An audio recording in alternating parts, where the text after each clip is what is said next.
Prepare yourself for a rather long journey. What's going on, ladies and gents? Welcome to the first episode of this brand new series on ShdwjGaming, which is Tales of Symphonia.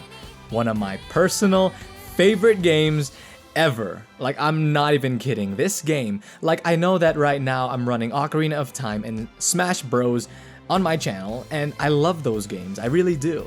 But Tales of Symphonia has such a special place in my heart. It was, I believe that really it was my first JRPG in the first place.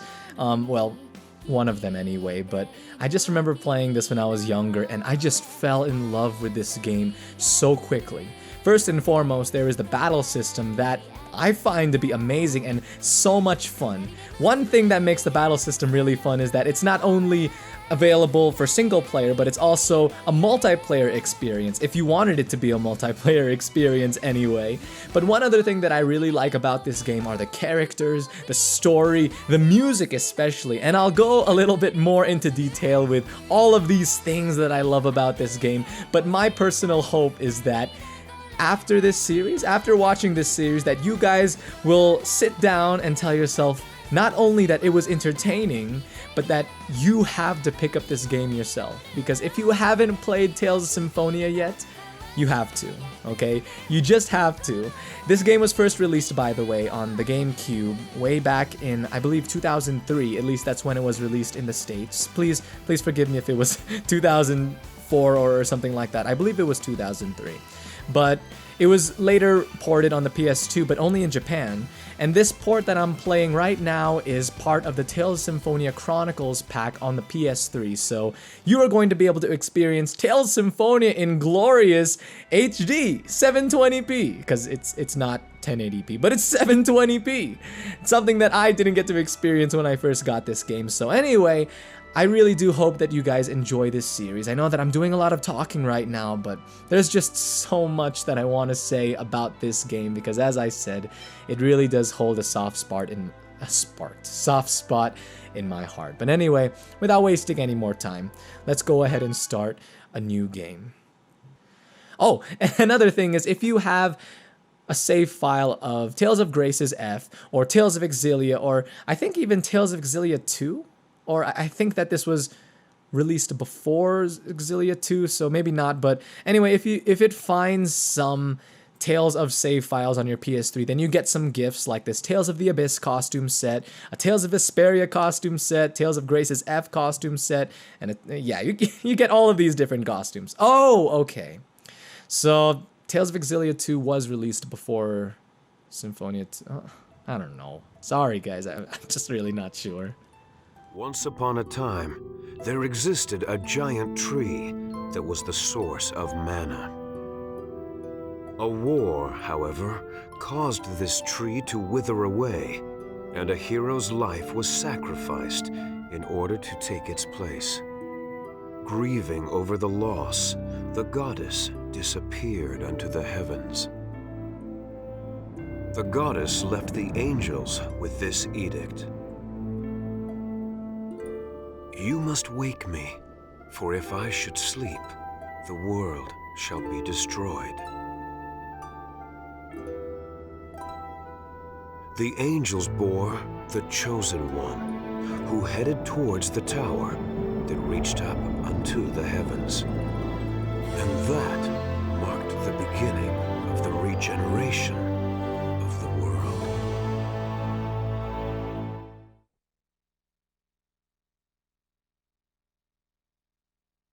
Lloyd Irving, wake up!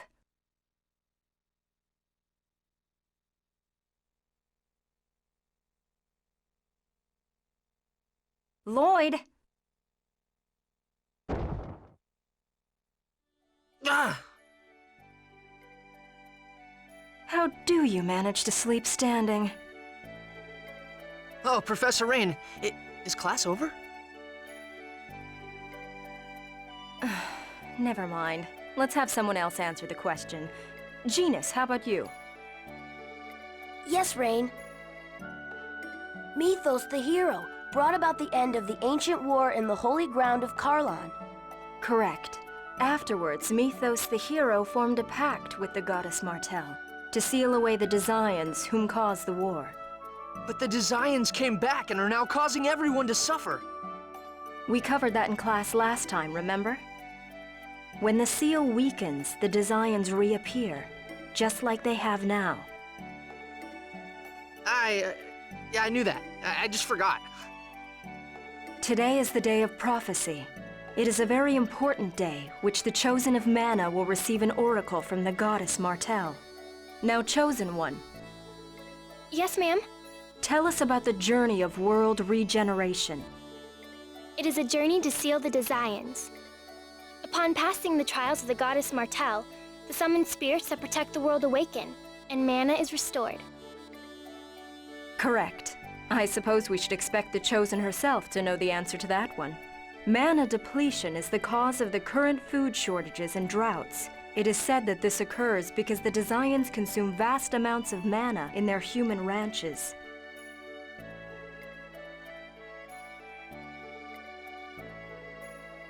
The Chosen's journey has two purposes: to revive mana, as well as defeat the Desians. Now, for the next question. What was that? That's... Settle down. It would seem that the time for the oracle has come. I will go and check on the chapel. Everyone stay here and study on your own. Understood? Professor! I'll go with you. No, Colette. If it is the oracle, the priests will come here for you. Wait here with everyone else. Yes, ma'am.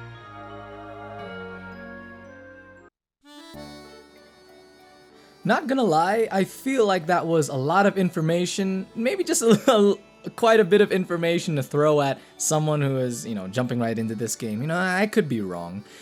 I guess it's not that much information, but still, you learn a lot about these people called the Desians, and then the Oracle, and then the Goddess Martel, and all of that. But it's only the beginning of this very vast story and plot and adventure that we're about to go on. Before we do anything else, let's talk to some of these people. Why do you keep sticking your nose in things, Lloyd? You sure are a glutton for punishment. But then again, you go through the Western Forest every day to come to the village. Even though you hate to study, so I guess a lot of things you do don't make a lot of sense. What's that supposed to mean? Wow, and as you can probably tell, Lloyd is quite the delinquent in school. You were found and raised by a dwarf, and your friends are an elf and the Chosen. I wonder if the variety in your environment had an effect on you. She's gotta chill. Okay, let's talk to this black-haired girl. Let's leave everything to the professor and wait here. Okay. What about you, sir? I wonder if that light had something to do with the oracle. That's what Rain was talking about. I would like to point out the fact that this is, I know that it's a small town and all of that, or even a village, if you will, but it looks like there's quite the variety of age groups in this one classroom alone. Like, you've got me, Lloyd Irving, who is, I believe, 17 years old, I believe. That's something I should be 100% certain of before starting a series of Tales of Symphonia, but I believe he's 17 years old. Then you've got those girls, and then you've got Genis, who is pretty young. I believe he's 12 years old. Either that or 10. But then you've flat out got, like, children in here. What is this? During class, Rain said that when the oracle comes, the Crucius crystal enshrined in the altar shines. So that light must have been emitted by the Crucius crystal at the temple. Crucius crystal, temple, designs, oh, there's so much stuff to talk about, but we'll get to that later. The light was so pretty, and that's all she can say. Let's follow Rain. Lloyd, where are you going? Don't tell me you're sneaking out. Rain will get mad. I'm really curious to find out what really happens to Colette when she receives the oracle. They always talk about the Chosen of Regeneration and the Day of Prophecy, but no one tells us what really happens. But my sister said to stay and study by ourselves. And here is the very first example of how you get to make decisions in this game and how they do affect the story, some in minor way and some in more major ways, as we'll talk about later on. But let's play the good guy. Let's obey Rain, and as well as her younger brother Genis. Yes, Rain and Genis are brothers, but from their appearance, I think that was that was an easy conclusion to come to. Honestly, Lloyd, it's not pretty when Rain gets mad. You're gonna see a lot of examples of that later in this game. Man, I'm just so excited to get started with this game. Like I said, one of my favorite games ever. Chosen One!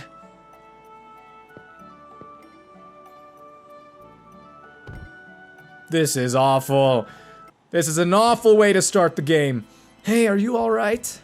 Starting off the game with a pastor or a grand priest about to die. The Designs attack the temple. Wait, Iselia has a non-aggression treaty with the Designs. You mean that agreement where they don't attack the village as long as we leave the human ranch alone? Yes, grandmother said it was to protect me. I don't know why, but they have broken the treaty. Chosen One, hurry, receive the oracle! I will. Please be careful. I regret that I was unable to protect the Pastor, hang on! It's no good. He's gone. No! I'm going. Colette, there are Designs outside. Yes, but I have to go. I'm the Chosen. My job is to accept the oracle on the day of prophecy. Everyone wait here, all right? Lloyd, are you going to let Colette go by herself? I mean, I wanted to go to the temple, but now that I know that my life could be put in peril, I'm gonna wait. I'm just kidding. I'm going with you too. I'm going too. I can't let you go by yourself. Are you sure? It's dangerous. Dwarven vow number 1. Let's all work together for a peaceful world. Let's go! Wait, I'm going too. I'm worried about Rain. Thanks, both of you. And here marks, technically, it marks the beginning of our journey. When select appears at the left edge of the screen, press select to trigger a skit.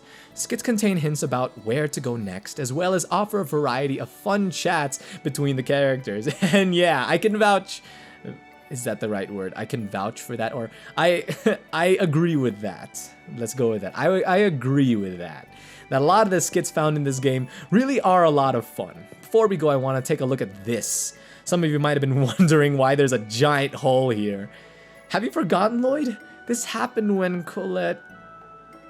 It was during last year's spring cleaning. I was mopping and then accidentally... You're such a klutz, Colette. And here we go, our very first obtained title, which is a great title. It's so great that it's called Klutz. So you might be wondering what the titles are for. If you access the menu and then go to status, here you can take a look at the stats and the titles of each of the characters. You can even see what they've currently got equipped. And before I explain titles, I want to point out the fact that Lloyd right now, he's using wooden swords. So he's not exactly quite a threat. I mean, you can imagine like a kid who has a toy sword or a wooden sword, and they're not all that threatening, right?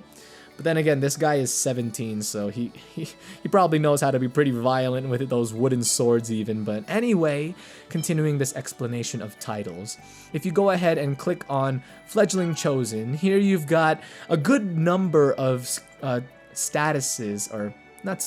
titles, excuse me, to choose from.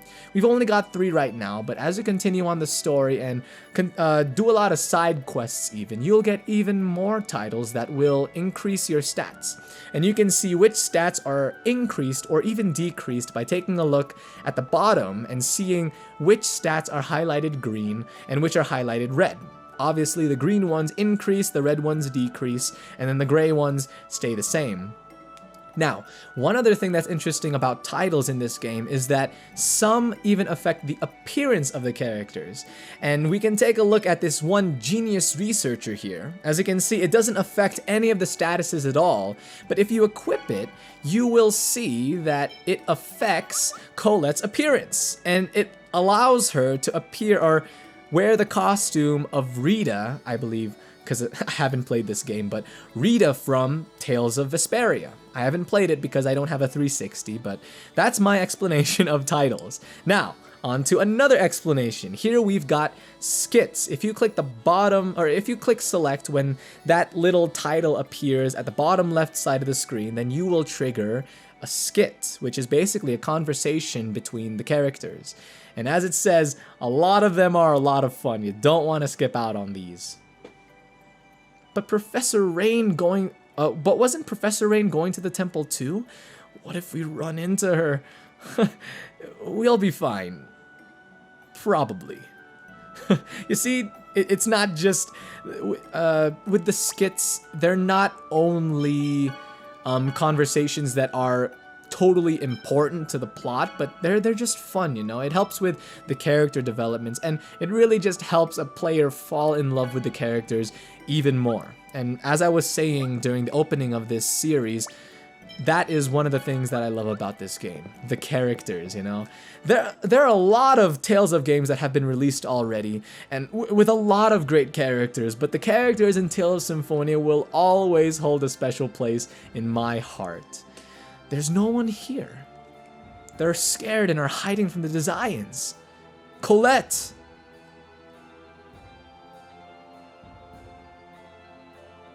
Father! Frank! Frank, is it true the Desians attacked? Yes, it's true. Thankfully, no one was hurt. They passed through the village and headed for the temple. Father, where is grandmother? Phaedra is in the temple preparing for the ritual. Phaedra's in the temple? Hail Phaedra! I'm just kidding. But that's where the Desians... The priests are there with her. There's no need to worry. Now, Colette. I know. I promised to fulfill my duty as the Chosen. Good luck, Colette. Lloyd, Genis, you two should go on home. I'm worried about letting Colette go by herself. I'll go with her to the temple. Me too. But... Alright. Thank you. I'll wait at the house. Come back immediately if anything happens. See? True friends stick together through the thick and to the thin, even if that means life or death, or if your life is threatened. I completely ruined trying to say something emotional and something deep here, but you know, you get the idea. So if we go this way, we'll head to the temple. But what's this? There's just a giant floating skull. It's a monster. I thought the northern region where the temple is located was a sanctuary. Why are there... It must be part of the trial. Martel's trial involves battling monsters. We don't have time to talk. Let's get this thing. Roger. And here is our very first encounter. Now, as you can see, even though it's a JRPG, it's not the turn-based JRPG types. So we're just fighting a zombie here. Yeah, it's called a zombie. And a very simple battle, kinda to give the player just a taste of what is to come. And even that battle alone, you know, I'm sure it's enough to get a new player to the Tales of series pretty excited for what's to come, because let me tell you, this battle system in this game is great. I said that already, but I just need to emphasize that once more. That was easy. Lloyd, you're amazing. Ah, well, I owe it to this thing, though. Ah, that's right, the X-Sphere. Yeah, it's designed for combat and brings out my maximum strength. Without this, I'd be nothing. But you're still strong, Lloyd. Yeah, at least his sword skills are good. What do you mean, at least? There's another one! Let's go, you two! Wait, Lloyd! The professor said magic is more effective than physical attacks against non-physical and spiritual monsters. Really? Yes. Well then, I'll leave the ghost to Genis. I'll go for the zombie. During battle, press R1 to switch the controlled character's target to the closest enemy. Tilt the left stick or press the directional buttons left or right while holding R1 to select a target freely. Okay, here we go. So just go ahead and follow Colette's advice because it really will help you in the long run. So clearly, the zombie is the physical enemy while the ghost is the magical enemy. Let me see, if I choose this, I don't believe that there's really any way, at least from this screen anyway, to distinguish whether or not a monster is magical or physical. But just from their appearance and really just from their name, you've got like zombie and ghost. it's pretty clear which one is magical and which one is physical. So just keep that in mind. That is something that you are really, really going to want to remember as you begin to strategize and think of different ways how to take on enemies and bosses and all of that, because this game does get pretty tough. Do not underestimate the enemies in this game. Or if we're up against a dangerous... okay, he's basically saying, I think, that we need to be careful with how we take on enemies when there's more than one and all of that. But that's where things begin to get challenging, when there are a lot of enemies on the battlefield. At the same time, though, that's when things really begin to get interesting. Okay, so... this is, as the game introduced, the town of Iselia. And before we continue, I just want to let you listen to this very peaceful and calming music. Let me tell you, one other thing that I really love about this game is the original soundtrack. Now, I know that the original soundtracks of the other Tales of games, those are great too. But I feel like this soundtrack, personally, it holds a soft, a special place in my heart. That's what I was trying to say. And again, it could be nostalgia being a factor to that here, but you know, I think that if you were to play this game, or even throughout this series, you'll come to love many of the tracks in this game too. So before we go, let's take a look at this glowing circle. And it's basically saying that it's a memory circle. If you press X while standing on it, it will let you save your game. So as I will demonstrate here. So I've got like 2 save files here. So let's go ahead and add a third one. Nothing too complicated here. I do wish that they had included the special type of memory circles that would heal you as well as allow you to save. Because starting, I believe, in Tales of the Abyss, which was released on the PS2 not long after Tales of Symphonia was released, they had these memory circles that glowed green. And those memory circles healed you as well as allowed you to save. And many times you'd find them before fighting bosses and all of that, so it was very convenient. Say, Colette, what's it like inside the temple? We've never been inside, so it's kind of exciting. Well, it's sort of dark because not much sunlight makes it through. That's not quite what I was expecting. But then again, I've never been to the inner part either. I can't wait to get inside! Lloyd getting so excited. If only you could keep up this enthusiasm the entire time. And you see, you're not only seeing that Lloyd is not only a delinquent, but he tends to become enthusiastic over things, and then over time that enthusiasm dies down. But then again, how many of us aren't like that, you know, getting excited for things, but then when you actually see the thing you're excited for, the enthusiasm kind of dies down. So here we've got some of our very first enemies. We've got a wolf, 2 wolves actually, and a hawk. Now, as is the usual with JRPGs, these early enemies aren't so creative or special. I mean, you can't get any less creative than hawk and wolf, you know? But still, you know, we need to get into the habit of fighting enemies in order to level up and all of that. But here, if you take a look at the bottom right hand of the screen, you'll see that if you press the square button, you will be given the option to cook. And if you can successfully prepare a dish, then it will do some things for you. In this case, I believe that it heals you a bit. Oh, and my goodness. Take a look. Colette is just about to die. She's at 23 HP right now. We should probably do something about that.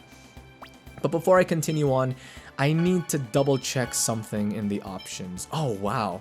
So we're only on normal right now, and Colette is almost about to die.